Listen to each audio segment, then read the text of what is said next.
ఇంత వాటర్ ఎందుకున్నది, గొంతు తడవాలని దప్పి తీరాలని ఎంజ చచ్చి బ్రతుకుతున్నది, సర్వలోకానికే విద్య నేర్పాలని.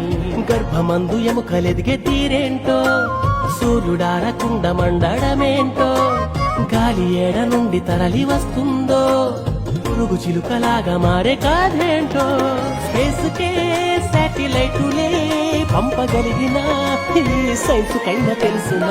అలా కడలిలో అలా ఎగసి పడుతూ పరుగులిడుతూ తీరాన్ని చేరాక ఆగేది ఎందుకలా, ఎలా జరుగుతోందిలా చిలిపి కొయిలా పసిడి వెన్నెలా, తెలుసునా నీకైనా ఈ వింత ఏమిటలా. చిత్రమే ఆద్యంతమీ లోకము, ప్రశ్నలే ఏ వైపు చూసినా ఆన్సరే ఏడ ఉందని వెతికితే అందెనే అద్భుతాల గ్రంథమే. చూశాను చదివాను ఈ సృష్టి ఆ దైవ కార్యమే.